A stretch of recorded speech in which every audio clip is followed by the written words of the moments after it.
just like a politician, just brush things up under the rug. Governor Rauner is taking heat after critics say he didn't condemn a controversial political cartoon. The Illinois Policy Institute published the cartoon last week to illustrate the school funding crisis, but many are calling the cartoon racist. A spokesperson for the governor said as a, quote, white male, he had no comment on the controversy. But later Rauner backtracked, saying that statement didn't exactly reflect his views. WCIA3's Raquel Martin has the story.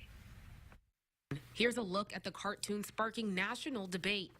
It depicts a young African-American boy begging for money to go to school.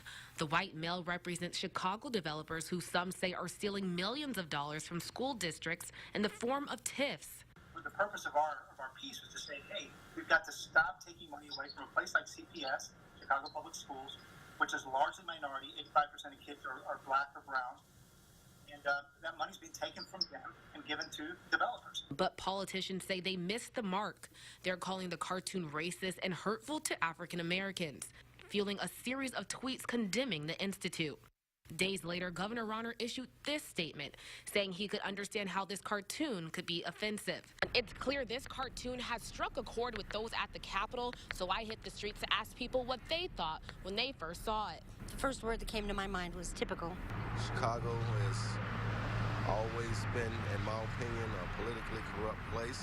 James Morris is from Chicago. He says the cartoon reveals some ugly truth, but is offensive at first glance. It's all in the view, but when I looked at it, yes, it looks to be racist to me.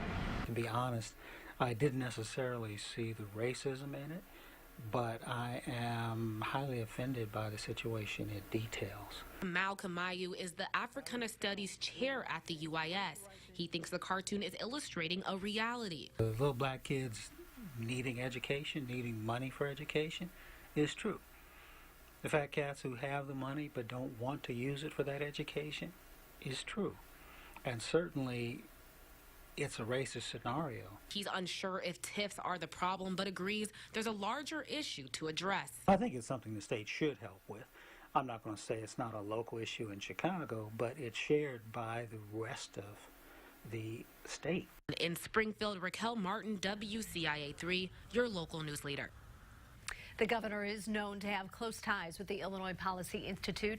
He's hired several of his staff from the organization. The institute has removed the picture, but say they stand by their message. Now, many say it's time to focus on finding a solution to the broken school funding formula. And the critics keep coming. At a news conference on school funding today, Chicago's Mayor Rahm Emanuel slammed the governor for his response to the cartoon, saying, quote, to pit a taxpayer of Chicago against any other taxpayer across the state, you've abdicated your responsibility as leader of the entire state. Well, coming up.